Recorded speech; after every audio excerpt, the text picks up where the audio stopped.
Hey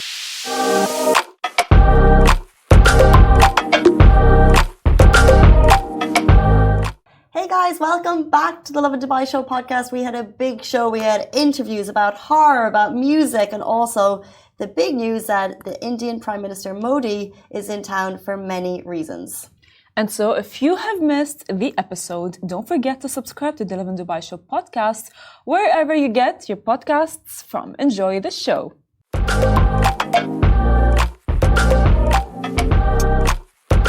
Good morning, Dubai. Welcome back to the Lovin Dubai Show, where we go through the top trending stories that everyone across the country is talking about. A big visit to the UAE yesterday. And our top story today, Indian Prime Minister Narendra Modi inaugurated a remarkable Hindu temple in Abu Dhabi. As well, RTA and Etihad rail partnership, as you can use your Noel card as soon as it's available. We're talking about a large amount of crystal meth and hashish found in someone's boot. As well, the first ever cutest proposal on DXB airport rooftop. And we're super excited. Later on in the show, we're going to be joined by Nayla Khaja, the first ever Emirati director of a movie. And her horrifying movie is out now in cinemas across the GCC and MENA region. As well, Fiefe shares how she found her unique sound in Lebanon. So we're so excited for that.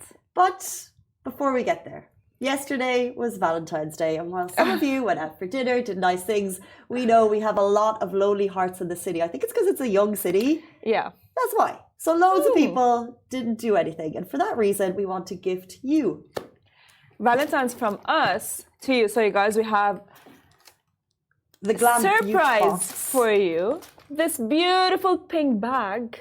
I think whoever is like on the live, we have a lot of people from the office who would want these things, who spent Valentine's Day alone.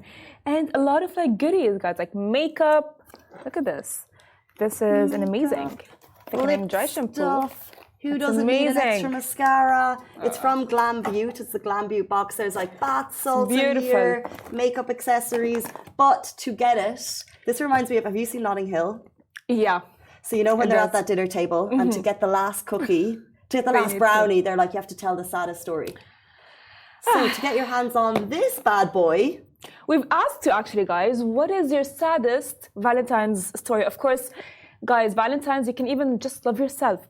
Love yourself. And this is what this is about, because it says the Glam Beaut, be true to you. So be true to you, but tell us your saddest story. The saddest story gets to win. And you know, we did a poll on Instagram, and a lot of people did share their saddest Valentine's story, and we will be giving this away. So a lot of people said, oh, they didn't have a date, which is very... It's okay. It's okay. You guys need to have a date with yourself, right? Yeah, that's not that sad. Not having a date isn't going to get you this box. Exactly. That's very normal to not have a date. It's okay to not have a date. We're with you on that one. It's fine. Yeah, we need sadder. Yeah, we need like sad. Yeah. So someone was saying, being alone in Dubai, especially when you see romantic couples around you. I mean, it's okay. You're in Dubai, right? But true. But I kind of, it's like, I get it when you see, it's the reminder. So like, it's totally okay. You don't have a date, fine. But when you see other people getting flowers, you know, when you see other people going out on dates, and even if you don't want to go on one, you're like, I get that. That's sad. Yeah, no, I do get that, you know, because like, of course, you guys, you know, but it, as we said yesterday, you can just like love yourself. You know, we had, by the way, a full list, you know, like Rove Hotels just had like this amazing package that you can, you know, go book a room for yourself. You were going to get a teddy bear, box of chocolate, which was beautiful. You could have done that. You don't need nobody. Yeah, we don't need anyone. You can just like love yourself. And once you love yourself, people will love you. Okay, let's see. So keep your comments coming through on Instagram if you want to get this box. Someone said, when my husband realized on the 15th that the 14th was Valentine's Day, that's 13 years of marriage for you. You need to remind your partner. If you've been with them for 13 years and they're likely to forget these things, you need to access their Google Calendar and put like reminders. If that's what you want, that's what you need to be doing.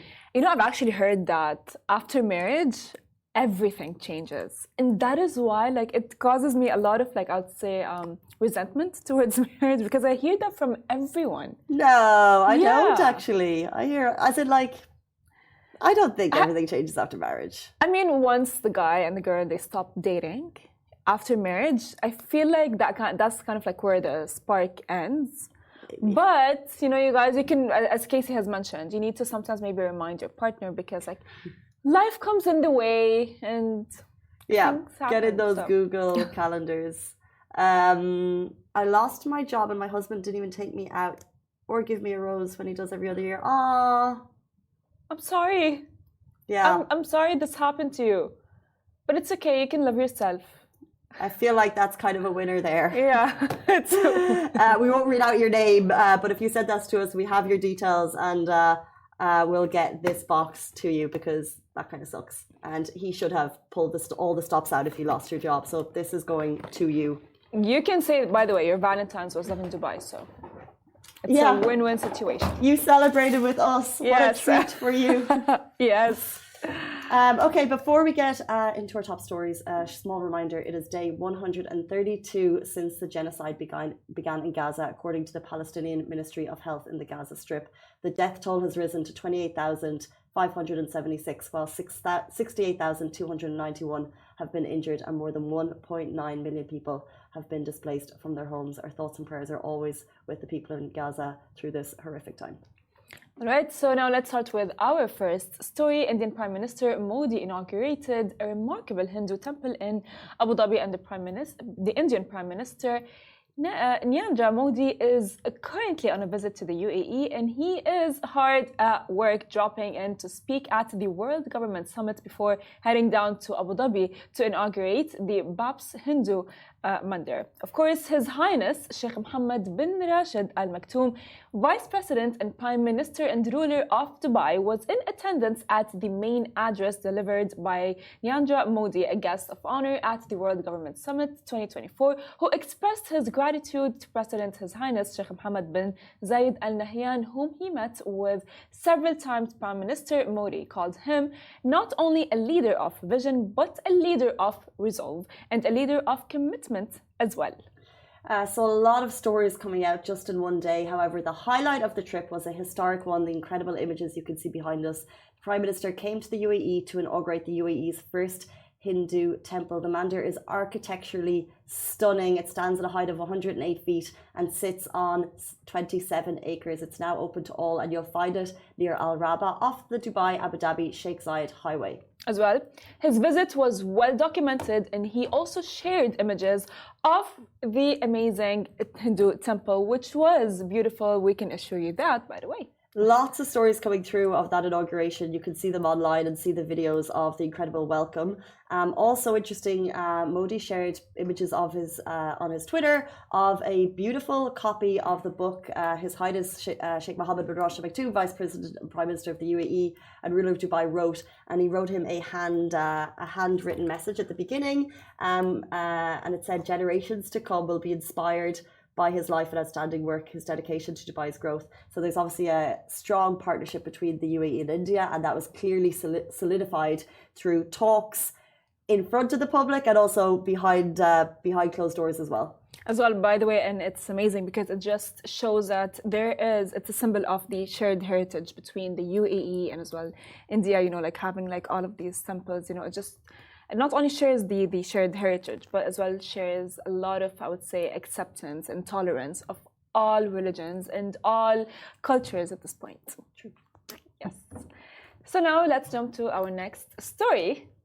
The RTA and Etihad rail partnerships, as you can now use, of course, as soon as it's open, your Knoll cards for that. So a document has been signed earlier at the World Government Summit in Dubai, indicating a partnership between RTA and Etihad rail aiming to simplify the ticket booking process, and the Knoll card might come in handy. This is amazing, and also we've talked about the RTA improving the Knoll card, so it'll eventually be on your phone, making everything so easy. His Highness Sheikh Maktoum bin Mohammed bin Rashid Al Maktoum, First Deputy Ruler of Dubai and Deputy Prime Minister and Minister of Finance of the UAE, alongside His Highness Sheikh Tayyib bin Mohammed bin Zayed Al Nahyan, Chairman of Etihad Rail, witnessed the important signing ceremony. This collaboration seeks to develop Etihad Rail's initiatives in enhancing passenger trains to meet the required standards, basically guaranteeing you a secure, dependable and comfortable travel environment across the country's new and improved railway network. Now, of course, as we mentioned, it does not only stop there, as the RTA plans to upgrade its current node system by switching from plastic cards to a more advanced digital payment system. His Highness mentioned this agreement will bring together federal and local agencies, enabling ticket reservations and payments for Etihad rail passengers nationwide. Now, it's a big step in connecting RTA's transportation services with Etihad Rail, which will greatly improve mass transportation in the UAE.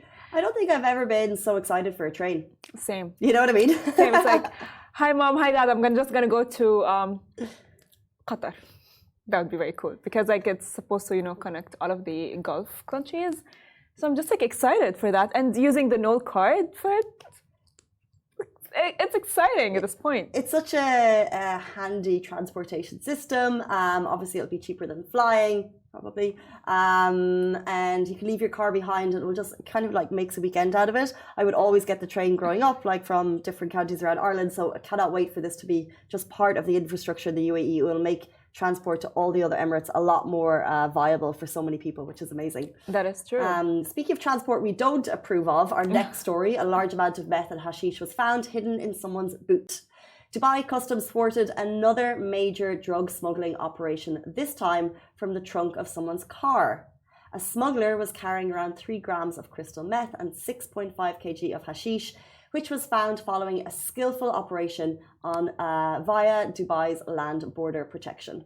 Now, the person was driving over the border and appeared to be behaving suspiciously, which, by the way, alerted the border police to carry out a further inspection. And following a quick investigation, now the large amount of drugs were found hidden in seats in the car, and the man was arrested and now faces prosecution. At this point, it just amazes me because, you guys are in UAE, and the UAE just never fails to I would say catch people who smuggle drugs in a way. No matter how you think you're sleek and how you think that you are not going to be caught, but you will be caught. People just for some reason, just miss it at this point. But I think the difference is, if you're caught here, that's the end of your life here. That is true. And I think that's the reason we don't see drugs on the streets here. It's not a thing. There's a zero drugs policy across the country, but also it's the severe punishment. So if you value the UAE, and so many of us constantly say how lucky we are to live here, how blessed we are, breaking the law is not an option. If you break it to the scale of drugs, you will be fined, you will be deported, and you won't get back into the country. And I think many people that is such a strict line, and the no tolerance is so strict that we don't see as many stories coming through. However, border security is always on the patrol. We've seen a number of kind of questionable smuggling operations over the last couple of months. Dubai Customs are always quick to point out the very effective technologies they use to make sure that this doesn't happen, and this is just one more of those stories. Yeah, of course. I mean, this is what makes UAE one of the safest countries, right? And just people, they just catch anyone and everyone who in any way try to sabotage that, and it just amazes me. Every time. They never fail to amaze me. Don't mess with the fabric of UAE society. You will be caught. Yes, you will be. Let's jump on to a cute story. Yes, of course, since it was Valentine's. Now, this is the first ever proposal on DXB Airport Rooftop. Yes, you guys heard it right. DXB Airport Rooftop. That's very creative. Now, yesterday it was Valentine's Day, and as many couples for sure have spent some quality time together, it was filled with love, and some others got proposed to, as this DXB couple got engaged on the roof of Dubai Airport as a magical proposal just took place on the roof. So cute. So this is the couple, and a little bit of a backstory on the couple. They came to Dubai a while ago as a tourist, that's Anastasia, and met Dimitri at a restaurant where they fell in love. She intentionally missed her flight back to Russia so she could stay with Dimitri. That's so cute. And on Valentine's Day, Dimitri proposed to Anastasia with an iconic backdrop. Now the couple now have the world's first ever proposal on an airport rooftop. That's effort. Talk about effort. Talk about effort. Yes. I just love her surprise. She clearly had no idea. I'd love he obviously had to come up with an elaborate plan to get her there.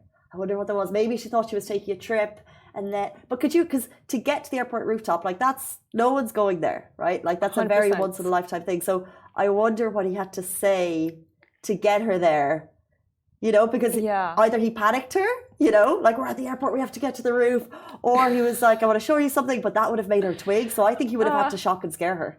I actually agree with you. The down and then the up. I actually agree with you. I don't think clearly she looks like with her outfit, she looks like she was ready to go on a trip. She's wearing like leggings. Travel ready. She is like ready to travel. So he probably like, I don't know, told her like, oh, we are missing the flight and they are waiting for us and all of these things. Because it's like beautiful at this point. This is like actual effort. And their love story, they met here and she's from Russia and she stayed intentionally. I mean, she did put as well some effort to last with him, like she didn't just like go back to Russia, which is like good effort. But how did he get her on the roof is the question that we need answered. He probably lied to now. her. He probably was like, oh, the airplane, I don't know. And as good, maybe like at the moment she panicked for too long that she just like went with him because like I don't know, that's what I would do if I'm panicking. And that's what I say, he panicked her. Dimitri, he did panic her. Let us know. We know you had some in with DXB, so shout out DXB for making this happen. A world first, if you will. Speaking of another first, we are very excited to join our next guest. She's the UAE's first Emirati film director. Nayla Khaja will be with us after this very short break.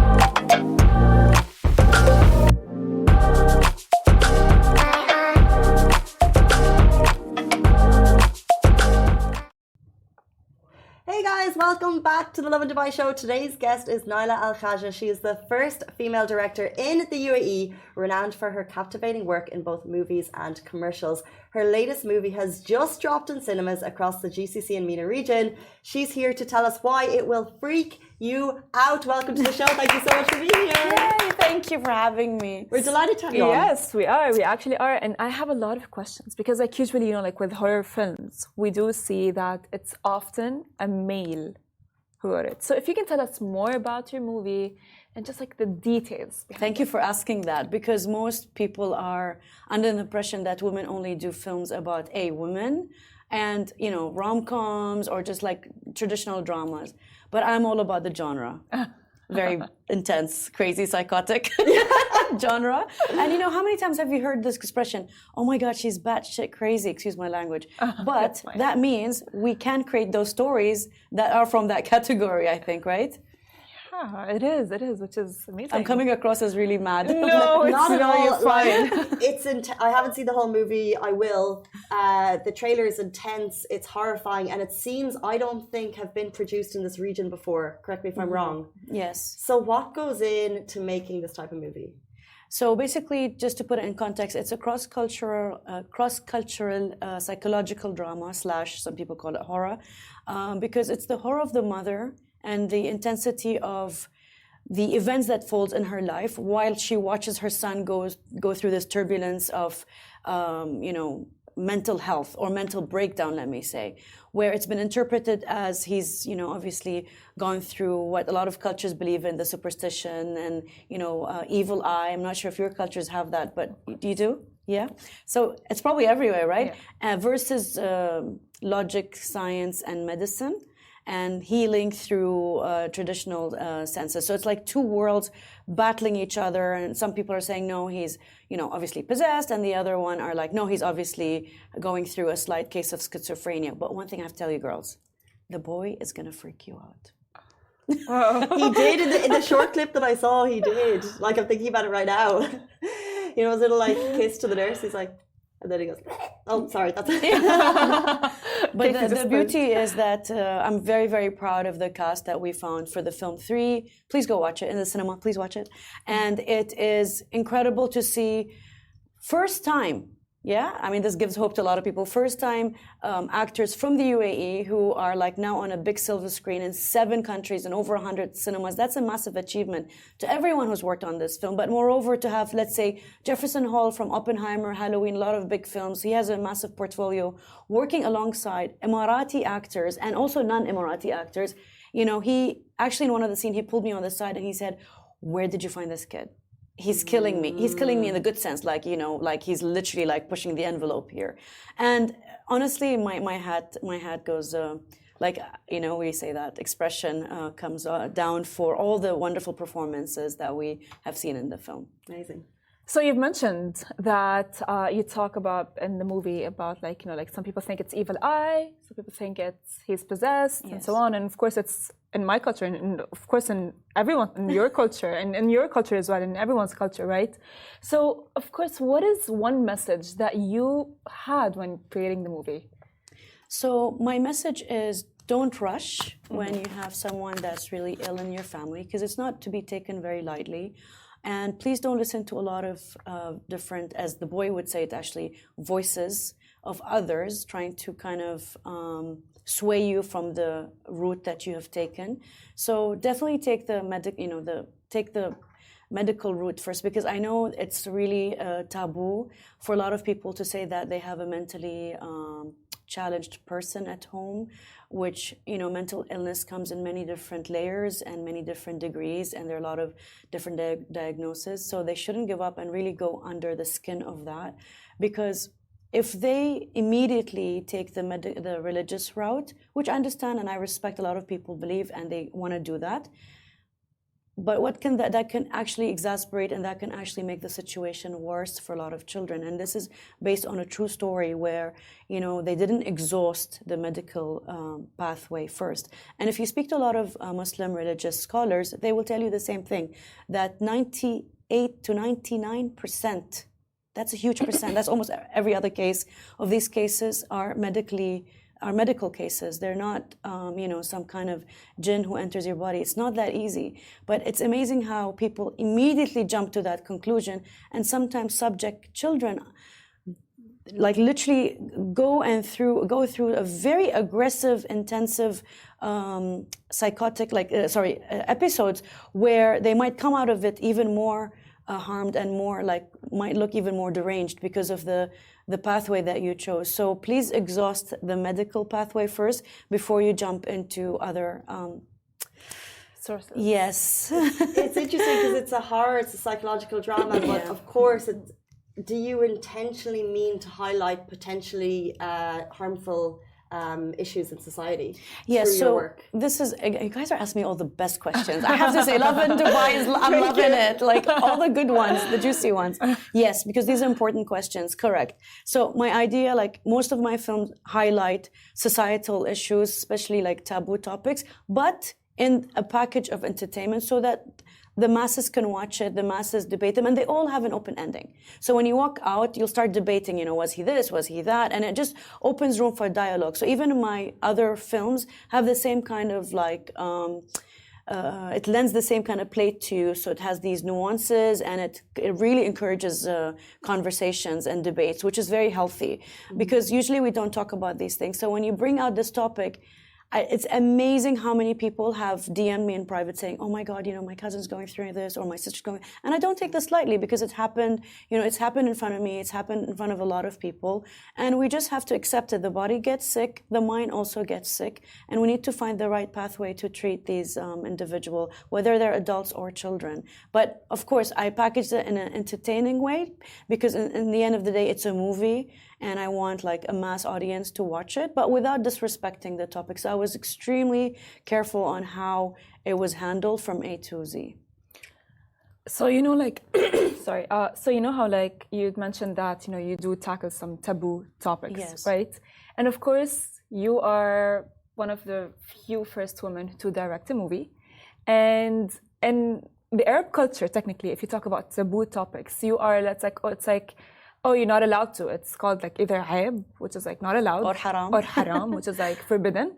And did you have like any, I would say, people that stood in your way, like, oh, don't talk about it, don't mention it, because people will think like, oh, you've gone through it or something like that, because we hear that a lot. Not to me personally, like I didn't experience that myself. But what I experienced the opposite. Like when you do put it in a movie, in a story, people tend to open up more. They feel like, oh, she spoke, then I can talk. And it becomes more a collective energy as opposed to one person outing themselves. And I think that's what really supports the idea of speaking about these topics, for sure. Yeah. Can we rewind a little bit to just learn a little bit more about you and how you entered the, let's say, male-dominated movie scene? What was that journey like for you? Well, to begin with, I want to do a little drum roll because thank you. I found out yesterday that the film has also opened its doors in Alexandria, Cairo, and it's the first female-directed film ever to be in Egypt. Amazing! And a lot of thank you so much. Yeah, and first time ever to be in Saudi, so KSA, gracing their cinemas as well. So for me, that's a massive milestone where now we are in 7 countries and hopefully very soon in Asia. So we are really trying to push this because again, I really stress this. This film is not just for Emiratis. It's for expats. It's a cross-culture, like 60% of it is in English. So people do find it easy to follow the Arabic parts because it's subtitled. And obviously having Jefferson Hall gives it that kind of international flair where it's really for everyone. It's not just for locals. I started, as you asked me before, this wasn't, it's not for the faint of heart for sure. It needs a lot of patience to be in this field. It's extremely hard to break the glass ceiling. But I'm so glad I did start a long time ago. So for those who give up after 2 years, remember it took me 22 years. I know that people would throw terminologies like, oh, she's pioneering. And this was like 10 years ago and 20 years ago. There's never a time where I thought I've reached. There's always I always think I'm just starting. So with every project, I'm just starting. And this is for me, again, the beginning. And it's funny how many times I've said that over 2 decades. Wow. So it just gives you I wouldn't say the illusion, but it gives you the motivation to go on and go stronger each time. And I'm also super excited to say that I have 2 shorts on Netflix, which is also another big milestone. So if you do like the bizarre and the horrors, so yeah. You must be there. It's actually very exciting. Actually, it's very exciting. But let's step away from your movie. Of course, I'm sure it's 100%. I'm sure that it's filled with messages and it's amazing. But you have as well directed TV commercials, like Nike, Mercedes. Yeah, that's a very good. Oh my God, guys, you are killing me with a good question. So basically, this is a lot of good research, but for sure. So this is how I was able to sustain myself as an artist, as someone who I paint. I love painting, so that's my background. So I do all on canvas, and a lot of people don't know this. I used to have a gallery. I sold paintings, but this is my beginning of my career, and that was kind of parallel with filmmaking. But I'm like, okay, I need to earn a living, and this was the best way to learn, to be constantly on set and to shoot commercials. So directing for those big brands, I'm so grateful for them. And I don't know if I'll ever do it again because I stopped and I'm just doing narrative work now. But that taught me the fiscal side of the business. It taught me a lot about marketing. It taught me a lot, like a holistic approach to just creating stories by having, because sometimes you can have a commercial where you're shooting only 3 days and it's the same budget of a feature film. Obviously, they have massive budgets, right? Yeah. So the pressure is intense. The clients are really brutal. I've had some really, really incredible, I have survived this set kind of T-shirts after doing them. But very good, hardcore lessons of life, which I was able to shift my work ethic into, the long format. And that's why when I do work with different, like now I have, oh yes, breaking news. I finally got signed up by a management company in the UK. Wow, yeah. That's amazing. Yeah, it's awesome. Good job. Zero Gravity, big shout out to them. Nice. So now they are like literally bringing scripts to me to consider, that I get to pitch for directing. So that's super cool. It's amazing. And you mentioned long format, and obviously in the last number of years, we've seen bigger budget, long format movies coming to the UAE, Dune, Mission Impossible, and things like that. That's coming from Hollywood. Yes. What are your thoughts on the Hollywood movies choosing to come here, and how do you think that will impact the movie scene in the UAE? So basically, ground root cinema is extremely important, and this is where we desperately lack an infrastructure. And you can tell that cinema is not a priority yet. Hopefully, it will come. Now, servicing Bollywood, Hollywood, etc. is good because it brings, it kind of gets all the crew members working, it pumps the money in the economy and whatnot. But I really feel like if ground root cinema was created in a way where it becomes robust, where we are creating the content now and we are exporting that elsewhere. Literally what you're doing is you're creating ambassadors through storytelling for the UAE, and not just for locals but expats alongside. And this is where you really see the arts and culture coming through the power of storytelling, is when we have our own cinema and celebrating our own kind of work. And this was not an easy ordeal. If it wasn't for three people, actually it's a pun, but the film is called Three, but those three people actually believed in me, the first one to believe in me in the sense that it's a woman, so yay. So a big shout out to Muna Al-Gurk, who she put the first dollar in to develop the script for Three. And then Sultan Al-Darmaki also supported all of my films, from The Shadow of Three to the next one, Bob. And then Siddharth Tucker, who had nothing to do with filmmaking. He is into the perfumery business, but is so in love with storytelling, is trying out. This is his first film with me as well, and he might make more movies. So if you're listening to this, you know someone who's extremely talented, who really needs a break into storytelling, maybe you will be the person that will give them their first break, and hence their wings will start, soaring in the sky, and we'll get to see some amazing voices from the region, and not just, the same old cliche of Hollywood and Bollywood, which I'm not saying is bad. There's some really good stuff coming out of there. But let's be honest, we need fresh voices from the Middle East, and specifically from the UAE, don't you think?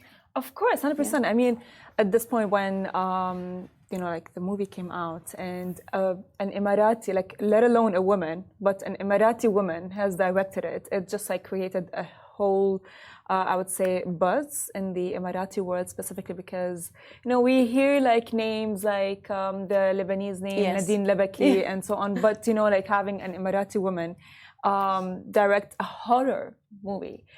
Did you have a vision? What was the process? How did you have a vision of I want this scene to look like this and this scene to look like that? So do you have a vision? I have a clear, a very clear way of directing, in the sense that each film has a sketch.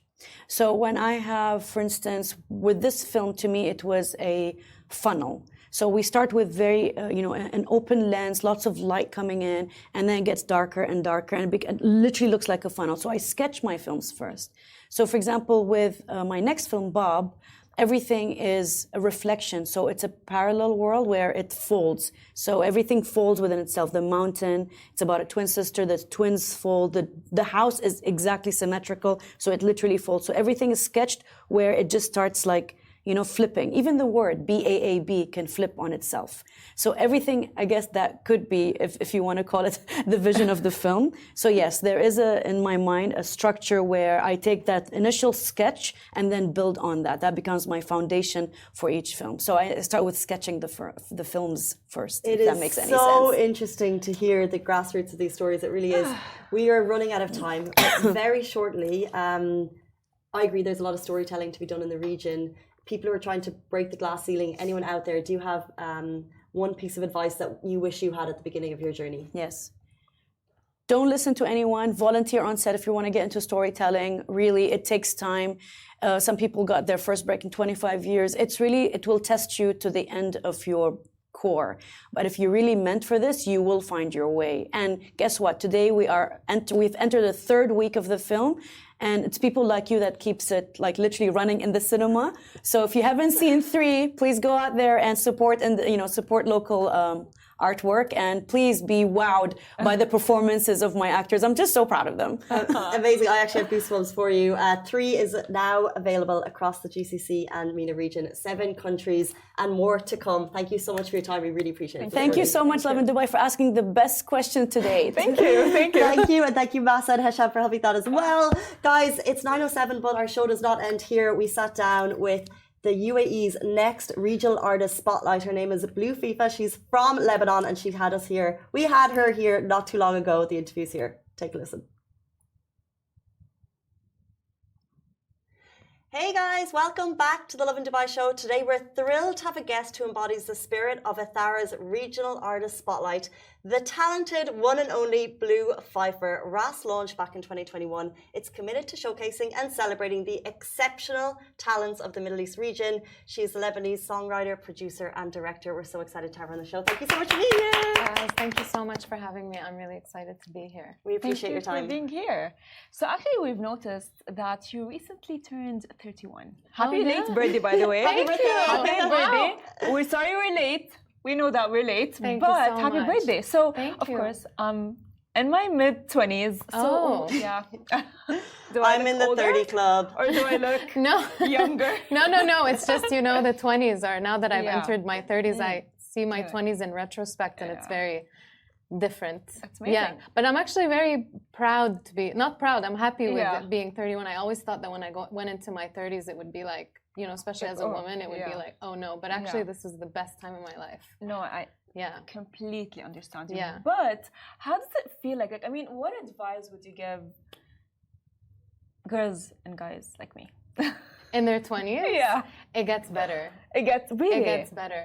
I don't know. I feel like the 20s, or at least for me, Yeah. and for my friends, because we have this conversation a lot, especially like going into the 30s, about how the 20s are very chaotic and you're not really you don't know yourself that much. Okay. So a lot, there's a lot of Things to explore. yeah, figuring out yourself and figuring out like who you are in the world and who you want to be in the relationships around you. And your late 30s, we all start going to therapy and figuring stuff out. And then when we're in 30s, okay, now I know who I am. Now I operate from that place. I make decisions based on who I really am. I don't abandon myself as much anymore. 20s are fun, but just a bit too chaotic. It's so true. I completely Right? agree. As someone in their mid 30s, I stand by that. So if you're 20s and you're watching, It gets Like better. me. it gets better. Hopefully. Okay, we want to learn a little bit about you. You've come to Dubai a couple of times. You've had some gigs here, but tell Yeah. people, who is Blue Fiefe? First of all, where does the name come from? Where does it come from? So it's not my birth name, but it came with the creating who I wanted to be. It just kind of felt more aligned with who I am and my art and how I presented myself, and the name just kind of came. So yeah, but that's, everyone calls me Blue. My friends, my family, it's who I am, Blue. Yeah. That's actually very nice because, like, as well, you were just talking about, like creativity and art and so on. So, how would you say, or how would you describe, like your, I would say, road towards your creative music and Like the creating- process? Yes.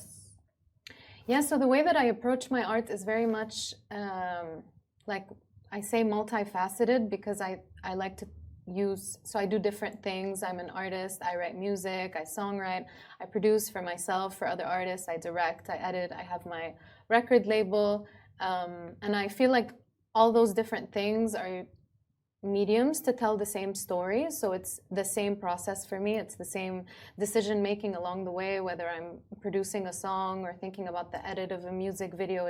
I'm operating from the same intention of, this is the story I want to say, this is the mood, this is the colors, this is the feeling that I want to inspire. And it's really important for me to be in charge of all those things. Just because of my journey, when I was young, I never thought I'd be doing all those different things. I just thought in the beginning, I want to sing. And the more I got to know the industry and the more I explored myself through the arts and through working with different people, I really got to understand that I like to do all these different things. Even working with other artists, like producing for other artists, like brings me the same joy as when I'm making music for myself. Just like, yeah, creating a world around something, whether it's music or film. I'm really passionate about that. That's It's so interesting. At what point did you realize, so you said you were drawn to music from a young age, but at what point did you realize that art could be used as a form of storytelling? And when did you start combining the two? Yeah, I think in the beginning I was attracted to. I think I used to see what singers do, and I used to be attracted to how they could express themselves in that way and how they could relate to the audience. And I found that interesting. And the more I got to understand the behind the scenes of how something is made, how an artist is developed, how a song is brought to life. It's not just about sitting and writing. There's so much that goes into it. I really got attracted to the art form of those things, and it became much more interesting to me than just the singing part itself. I don't even really consider myself a singer. All my friends know it's, but I mean, I know this is the perception of me because that's what people receive on the surface end. But for me, as singing, like in production, you have different layers. You have the drums, you have the percussions, you have the melodies, whatever, and then you have one layer that's the singing that for me ties everything together. But for me, it's just one layer, and I enjoy it. But I also enjoy that, like the music making part for me, the actual writing of the music is something that's so natural to me. I never like I have writer's block. I never have music. The music never stops coming out of me. So this is something I really enjoy doing. Yeah, because as well, you know, like I have noticed that Nadine Lebaki, the greatest Lebanese Okay, first of producer. all, icon queen. Shout Yes. out to Nadine Lebaki. Yes. What an inspiration. Yes, Genuinely. exactly. I mean, she is. She's very known specifically after her latest film, Kafir Nahum, right? But she follows you. And as well, Mu'in Jabir follows you, which, by the way, he is the son of my dean at the university. And I know that he is very interested in all of like these things, specifically with his podcast and so on, right? So do you know them? Are you friends with them? Did they just like randomly like follow you? And how did you feel when they followed you? Yeah, so Nadine specifically, I've been a fan for so long, like especially what she does and the trailblazer she is as an Arab woman and the way she's like really taken the baton internationally. It's she's inspired me so much. I genuinely love her and her work and everything she's brought to the table, really, even to cinema in general, not just the films individually. She followed me when I released Sint Al-Ew in 2020, and I remember at that time, because the song went viral, I had a lot of people that I really like and respect follow me and find out like who I am from that. But her specifically, it was just like a moment of like, of course, yes. Of course, it's Nadine we're on the right track. Because you know, it's not about how big someone is or how many followers they have, but just like someone that you really respect their presence in the world and what art they present. That just like means more, you know. Like, and for example, I also got Drake's producer following me from that song, and I was like, those two were like really big highlights for me because I love their work so much.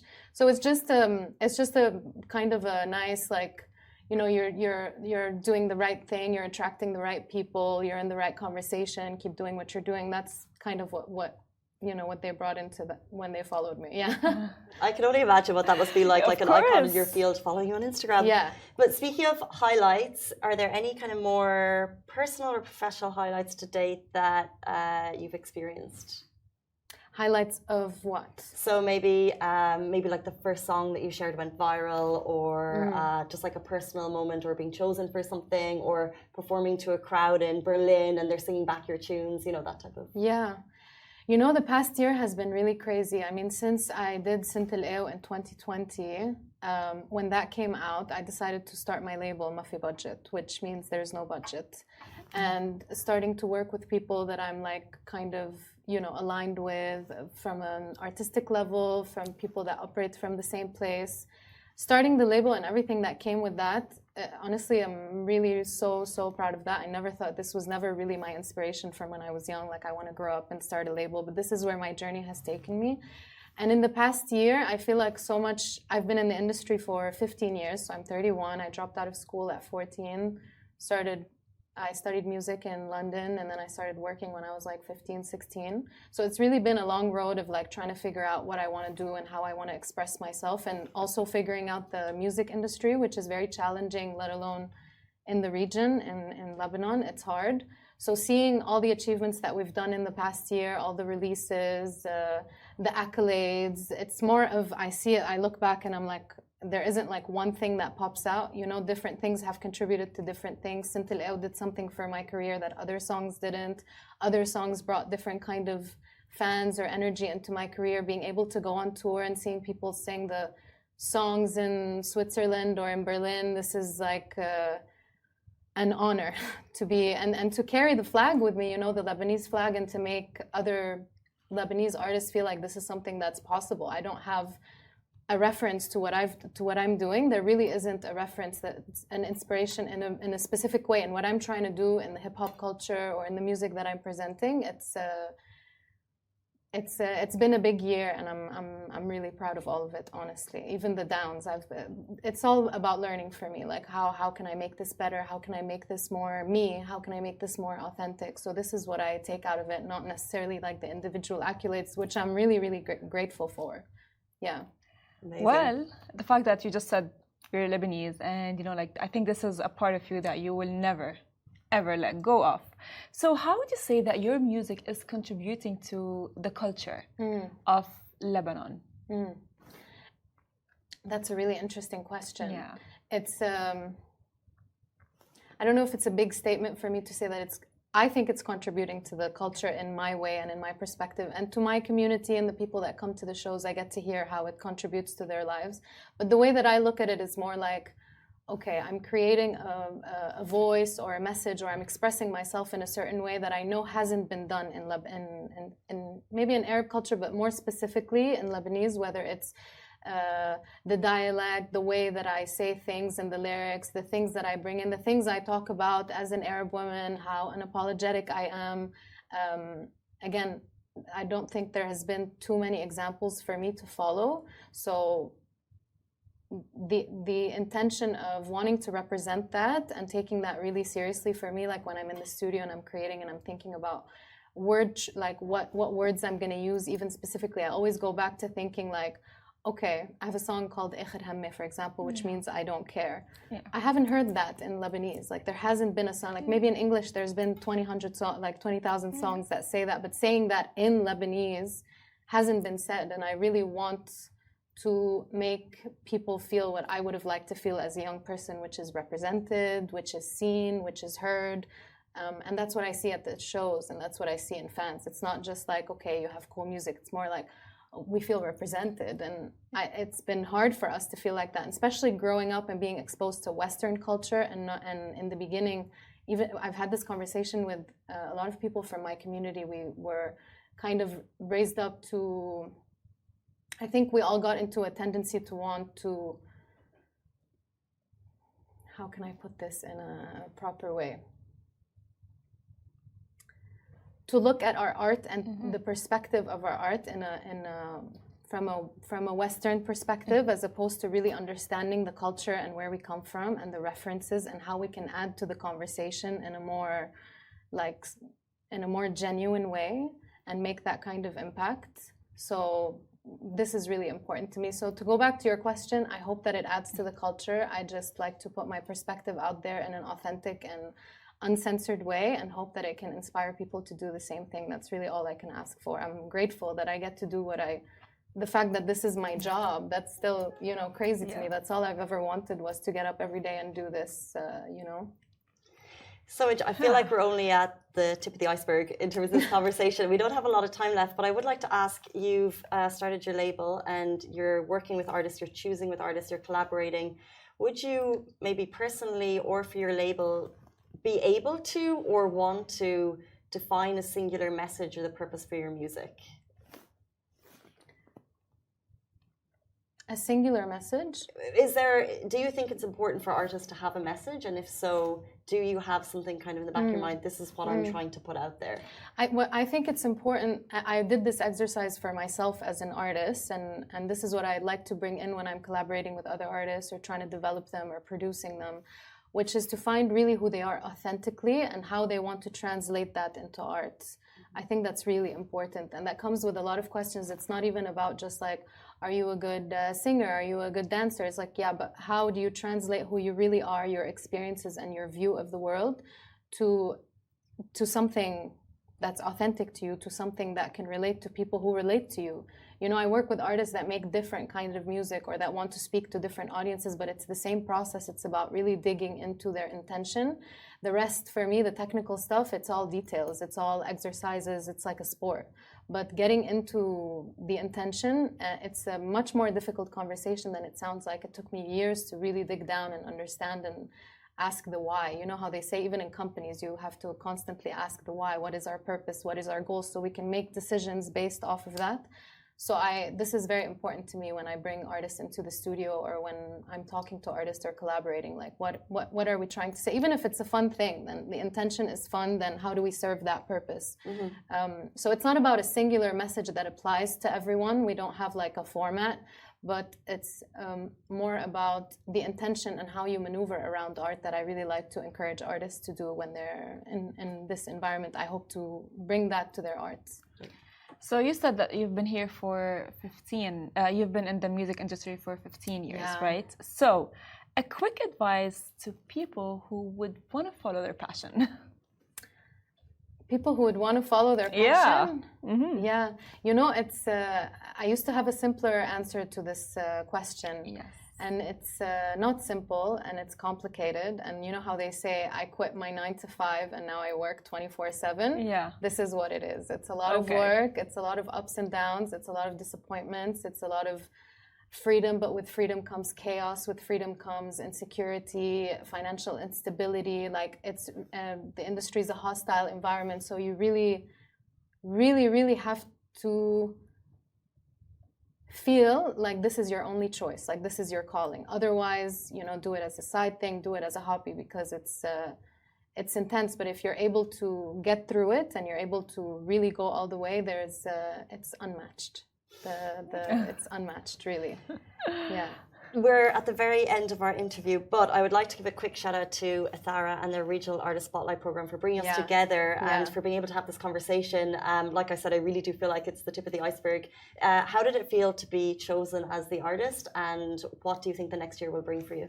Yeah, so big shout out for Artist Regional Spotlight. I'm really grateful to be here with them, and we've been in contact for a long time trying to make this happen. So I'm really excited to be involved with them in that capacity. They've done so many amazing features with other artists as well that I love their work. So shout out to them. I hope we can keep doing really amazing things together. Amazing. Thank you so much, guys. That was Blue Fiefe waving the Lebanese flag around the world. Thank you so much for being here. We really appreciate your time. Thank you for being here. Guys, that is all we have time for in the Lovin Dubai show. We'll see you tomorrow morning, same time, same place. Goodbye from me. Goodbye from me.